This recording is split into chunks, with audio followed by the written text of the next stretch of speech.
បាទសួស្តីបងប្អូននៅក្នុងបណ្ដាញសង្គម YouTube ជាទីអ្នករលឹកបាទនិងជាទីរាប់អាន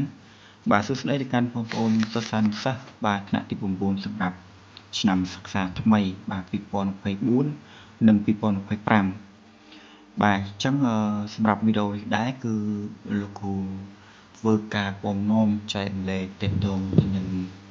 កម្រងវិញ្ញាសាភាសាខ្មែរថ្នាក់ទី9ណាបាទអញ្ចឹងលោកគ្រូនឹងធ្វើជា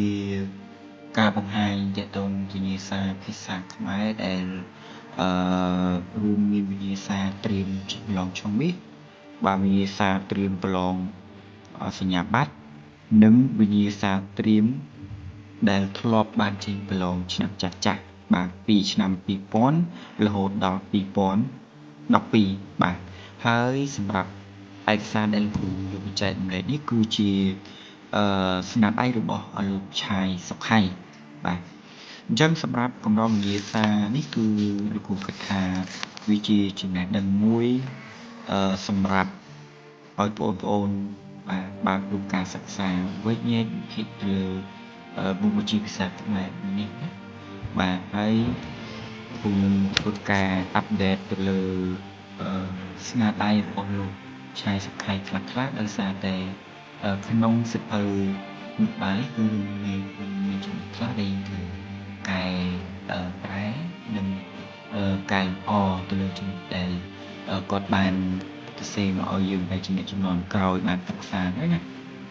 បាទអញ្ចឹងសម្រាប់ស្នាដៃរបស់លោកគឺល្អបាទខ្ញុំគិតថាជាចំណេះដឹងមួយដែលឲ្យបងប្អូនដែលអ្នកជំនាន់ក្រោយនេះគឺ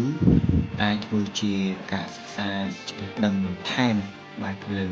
ស្នាដៃនេះបាទអញ្ចឹងសម្រាប់វីដេអូបន្ទាប់យើងនឹងជួបគ្នាទាក់ទងទៅនឹងការបង្ហាញទៅលើការសិក្សាទៅលើវិញ្ញាសាទី1បាទនិងវិញ្ញាសារហូតទៅដល់វិញ្ញាសាដល់ទីបញ្ចប់បាទអញ្ចឹងនៅក្នុងវិញ្ញាសាដែលខ្ញុំឃើញដែលខ្ញុំបានធ្វើការចែករំលែកនេះគឺវិញ្ញាសារហូតមានដល់22វិញ្ញាសាណាបាទអញ្ចឹងអាចថាជាវិស័យសម្រាប់បងប្អូនដែលត្រៀមនឹងប្រឡងសញ្ញាបត្រមធ្យមសិក្សាបឋមភូមិនាពេលខាងមុខនោះដែរបាទអូខេអញ្ចឹងសម្រាប់វីដេអូនេះគឺគ្រូមានប៉ុណ្ណឹងយើងជួបគ្នានៅវីដេអូបន្ទាប់ទៀតបាទអញ្ចឹងសម្រាប់វីដេអូនេះដែរគឺខ្ញុំមានត្រឹមតែប៉ុណ្ណឹងសម្រាប់ការចែករំលែកបាទអរគុណច្រើនសម្រាប់ការទស្សនានៅវីដេអូខ្លីបាទរបស់ខ្ញុំបាទអរគុណច្រើនជួបគ្នាវីដេអូបន្ត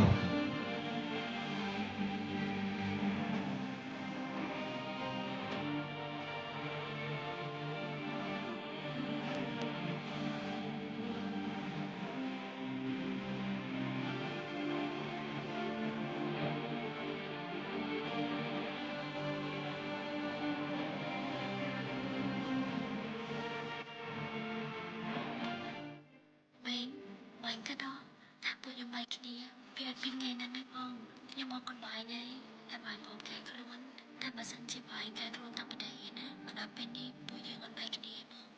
ជូនពរបងមានអ្នកណាក៏ល្អហើយបាយតែចាំថាពួកខ្ញុំអត់មានបាយគ្នាបានទេ